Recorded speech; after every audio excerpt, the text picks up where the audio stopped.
Salve galera, eu sou Gessé e eu tô aqui para trazer para vocês mais um review de Kingdom, capítulo 658. Uma das novidades que eu tenho para vocês é que, pelo visto, a ScanBR travou.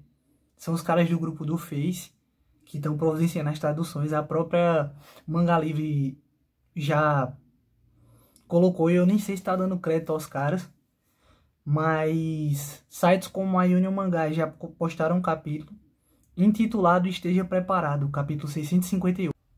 Na primeira página, nós vemos a batalha na fortaleza de Juko e vemos que ela progride sucessivamente para o lado de Wei. É incrível isso, como eu falei para vocês, por mais que a fortaleza tenha sido dada como inexpugnável pelos próprios, a capacidade de cerco de Wei é absurda, e a velocidade com a qual foi feita. Isso é evidente nas duas primeiras páginas. Os homens ainda estão subindo as muralhas para se posicionar. Existem arqueiros posicionados nas torres de cerco. Homens já estão invadindo ali.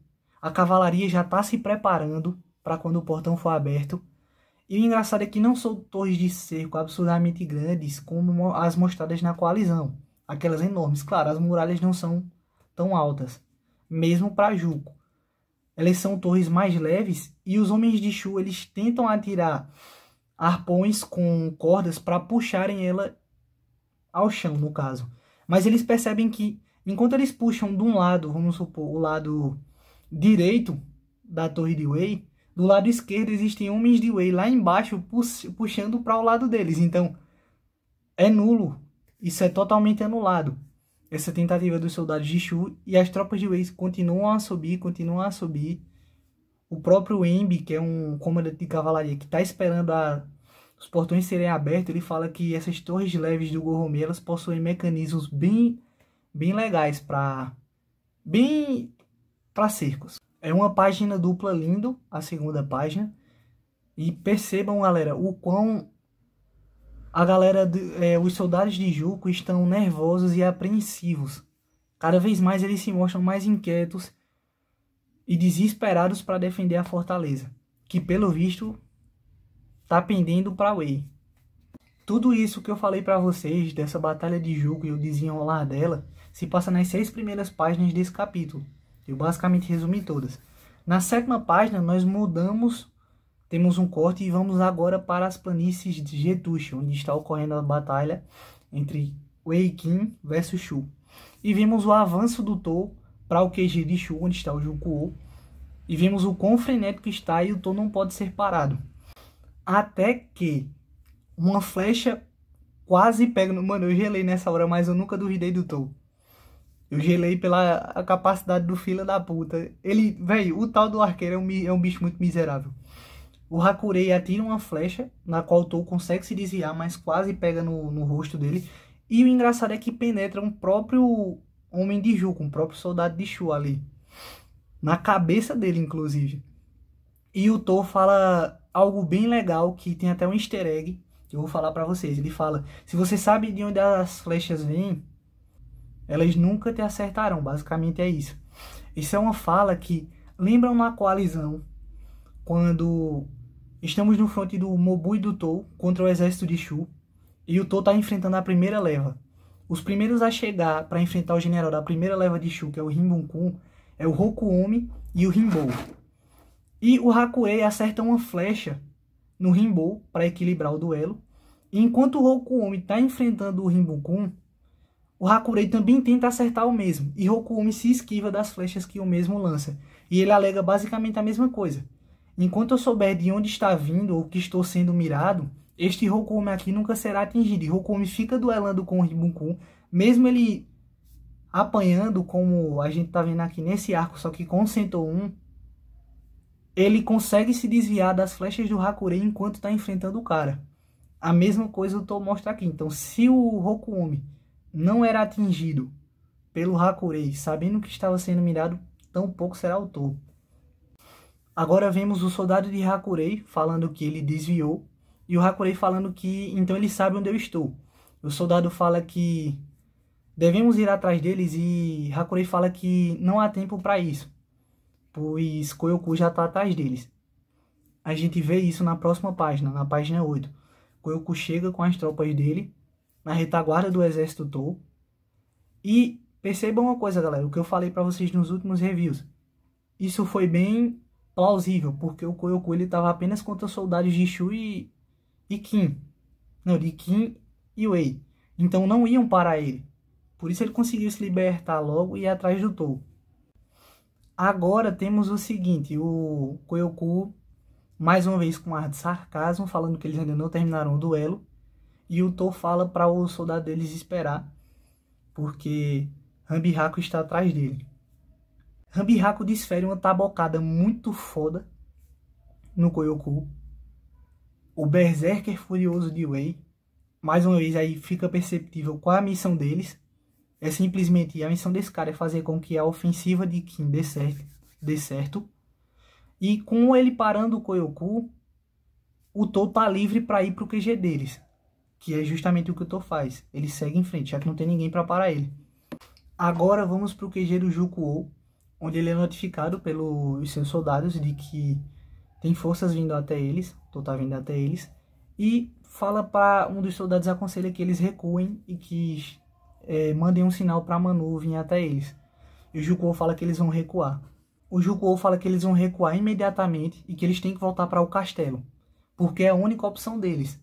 Ou seja, foi tão impressionante a qualidade do golpe, da estratégia do Gorumei, que a única opção deles é se retirar das planícies. Eles têm que voltar para o castelo, para Juku, e se reagrupar lá. Porque se eles tentarem fugir apenas aí, a batalha vai estar perdida. Porque Juku é o cérebro de todo esse exército. Então, o que ele diz? Manu está agindo estranho. Normalmente ele perfuraria as linhas inimigas, assim como Sentou 1, e se dirigia até o QG deles. Ou seja, é uma estratégia bem semelhante à que Goromei fez. Colocou o Ranbihako para parar as tropas de Shu. Basicamente o que Goromei fez foi todo o exército de Wei tá parando as tropas de Shu, enquanto os dois oficiais de Qin, Mobu e Tou são o martelo que vai atingir o QG deles. No caso de Shu, esse martelo seria Manu e Sentou 1. Sentou 1 tá no QG de Wei, tentando alguma coisa. E o Manu agindo estranho, como o próprio Jukuo analisa. Ele prossegue falando que o Manu, dessa vez, ele tá se deixando ser pressionado. E que ele não tá fazendo nem metade do que se era esperado dele. E que ele também elogia, né, o exército aliado, fala que esse exército Qin-Wei é muito forte e que Sentou 1 e Genu não são suficientes. A gente viu isso, Sentou 1 foi parado, a ofensiva dele foi parada. A do Manu, eu creio que não seria, se ele chegasse a um QG de Qin, por exemplo. E Genu é mais um intermediário ali, é mais um cara para comandar e parar as tropas inimigas. A verdadeira ofensiva, como mesmo disse, seriam Sentou 1 e Manu. Ele diz, eu nunca pensei que eles conseguiam trazer aquilo de volta até o Manu. Despertar aquilo nele. E os soldados falam que se eles forem derrotados por conta dessa condição do Manu, a nossa invencível Juku vai, ele fala, invencível ou não, isso não importa. Para início de conversa, nós nunca quisemos protegê-la de verdade. Ele diz, contudo, Manu, que era um homem que tinha perdido tudo e se tornou vazio por isso, acabou por encontrar algo que o mudasse. Ele fala que isso é muito mais interessante para ele do que o desfecho dessa batalha. E o homem capaz de causar essa mudança é Mobu. Ele diz que Manu pode finalmente ter encontrado o primeiro homem desde aquele triste evento que ocorreu. E que finalmente ele está podendo voltar ao que ele era antes. E isso é muito legal. Remete ao que eu já vinha falando nos reviews passados. Sobre essa perda do Manu. E como o Mobu carrega uma inocência que pode preencher o mesmo novamente. Porque vocês não são tão diferentes, Manu e Mobu. Agora nós vamos para a trocação dos dois, frenética. O Mobu leva 2 golpes e consegue desferir um. Um detalhe, percebam que em ambos os momentos em que Manu acerta golpes em Mobu e Mobu acerta golpes em Manu, eles estão usando basicamente a força de um braço. Então assim, a força deles é muito semelhante, é muito equiparável. Manu fala, Mobu, eu ainda não sei qual é o peso que você carrega em seus ombros. Se é o peso de uma pessoa que já se foi, esse peso será para sempre. Mas, se o que você carrega em seus ombros é o peso daquelas pessoas que estão vivas, você tem que estar preparado para o fato de que você pode ser traído. Enquanto ele vai falando isso, ele vai desferir mais um golpe para cima do Mobu. O Mobu já puto, porque ele é um cara que mais bate do que pensa, fala: pare de falar um monte de merda. E desferindo um grito e um golpe impressionante, que impressiona até o próprio Manu. Com os dois braços o mesmo derruba do cavalo. Então agora as quedas estão empatadas 1 a 1. Mais uma vez, galera, não sejam tão apressados em julgar uma luta pelo começo dela. Shin mesmo já aprendeu a voar várias vezes contra diversos oponentes. Gaimou tá aí para provar. Basicamente isso que o Manu falou. Kingdom é uma obra que trabalha muito com o emocional de cada pessoa. O como as perdas elas podem te inspirar e te fazer seguir em frente. O como elas te motivam. É como ele disse, você luta pelos caídos, é um peso muito que o Shin tem. O Shin luta pelo Ryo, pelo Woken, pelo Duke Ryo, por tantos outros companheiros que ele perdeu. A gente viu isso na luta do Woken. Ele fala que não apenas os vivos, mas os que já se foram também estão com ele. O que o torna cada vez uma pessoa mais forte. Já o que Mano fala é que se você deposita sua confiança em pessoas vivas, você tem que estar preparado para o fato delas também te decepcionarem, que também pode acontecer. Um exemplo de decepção eu vou dar para vocês. No Arco dos Dragões de Fogo, Gorumei era um aluno do Ryo, mas Gorumei estava como comandante supremo. No momento em que Shin trombou com os dois, e detalhe, esses dois tinham uma relação de respeito mútuo, mestre e aprendiz, e aluno. Quando Shin trombou com os dois, o Gorumei gritou: comandante, fuja! Shin deduziu que o comandante supremo, Gorumei, já que Shin nunca tinha visto quem era Gorumei de fato, fosse o Ryo e acabou matando o Ryo. O Ryo falando: filha da puta! E já foi partida ao meio já. Então, se você deposita sua confiança em pessoas vivas, você tem que estar preparado para você tomar no fole. Ou não. E o melhor disso tudo é que o Hara ele tá plantando um terreno para algo que eu não sei se vocês leram. Se vocês leram e não ligam para spoiler, porque é um puta spoiler. Tem 2 capítulos essa obra que se chama Kingdom Shoshuin. Ela tem 2 capítulos. Um é sobre o Hibuku e o outro é sobre o Mobu e o Shoryukun. Ambas falam um pouco do passado deles e do futuro deles. E acabou matando o Ryo. Então vejam como uma pessoa viva da qual você respeita ou você confia pode trair a sua confiança e te decepcionar. Então assim, o Hara tá semeando isso. Leiam, galera. Se você não liga para spoiler, e spoiler de história, que é spoiler basicamente do final. Então leiam Kingdom Shoshuin capítulo 2. Mobu e Shoryukun. E digo mais, o Hara já vinha plantando isso até antes. Se você ler o arco da rebelião do Ryofui, mais especificamente no capítulo 420, dos 4 pilares do Ryofui, o único que o trai abertamente é o Shoryukun. E o Ryofui só tá a seguinte frase para ele: eu já deveria imaginar isso, afinal você não é um homem que serve a outro por muito tempo. Então, fica aí a dica. Se vocês lerem o Kingdom Shoshuin, capítulo 2, assimilarem com o capítulo 420 e o que foi dito nesse capítulo 648, vocês vão ver que o Hara já tá trabalhando 658. Vocês vão ver que o Hara já tá trabalhando isso há muito tempo já. Vemos agora que Jukuo vai descendo o seu altar, no qual ele estava, para ter uma visão melhor do campo de batalha, e ele fala para soarem o gongo da retirada, no qual todos os oficiais, aliados e inimigos são notificados. A gente vê isso nos quadros Genun, Hakurei, todos percebendo isso, Junei, e o balão do narrador falando que o único erro, o maior erro no caso do Jukuo, foi não ter percebido a falha do Manu. A grande falha na estratégia do Jukuo foi o comportamento estranho do Manu, ou seja, basicamente se perder essa batalha é porque Manu entregou bonito.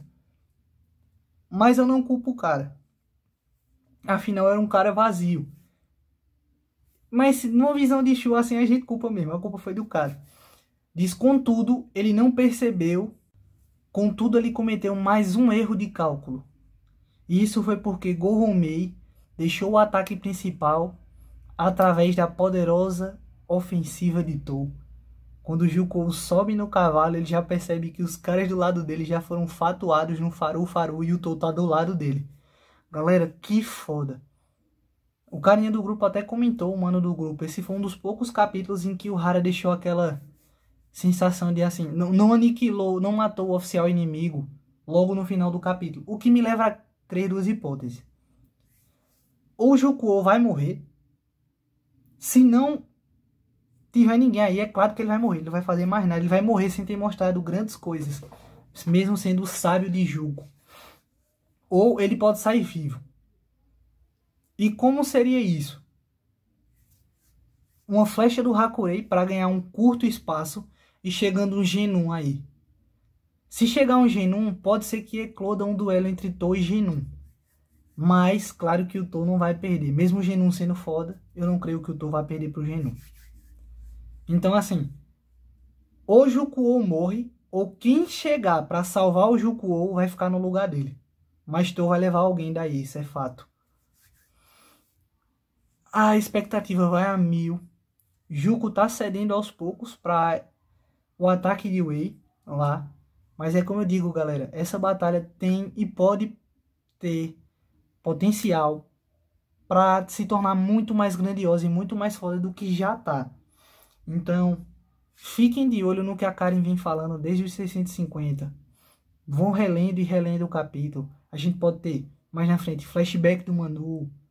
O Manu pode ter sido traído por alguém do próprio estado, alguém que ele confiava, que deve ter sido crucial na queda da própria nação. Com certeza o Manu tinha pessoas queridas, assim como o Seto-1 e Genun, e perderam elas com seus respectivos estados, que foram engolidos pelo poder marcial de Shu. Então, assim, tô ansioso para ver o desenrolar dessa guerra, as proporções que ela podem tomar, a galera que vai sair morta daí, enfraquecida de Shu. E o que eu quero muito ver, tem muita coisa que eu quero ver, velho, nesse capítulo. Daqui pra frente é algo que só tem potencial para melhorar. Então, esse foi o vídeo. Se vocês gostaram, deixem seu like, curtam, comentem, compartilhem. Mais uma vez, só leiam um King do Shoshuin, cara. Se você não liga pra spoiler, aí você lê. Agora eu digo uma coisa, se vocês resolverem ler, vocês vão perceber uma coisa. Principalmente, esse é o capítulo 2 que eu tô dizendo, que é a relação do Mobu com o Shohei-kun, que é o cara que sempre motivou o Mobu e inspirou mesmo. Mas se vocês lerem um capítulo 1 que é sobre o Hibuku, particularmente para quem tem ódio ou raiva do cara, vocês vão passar a ter muito mais respeito ou até a compreender o cara. Eu acho um galego filho da puta, mas eu acho um cara que ele tem o seu valor mesmo estando numa nação que não valoriza ele. Então é isso, galera. Valeu pela força. Agora eu tô gravando no mesmo dia que o capítulo saiu, tá? Então vou entregar nas atenciosas mãos do meu cara editor André. Tamo junto. É isso aí, galera.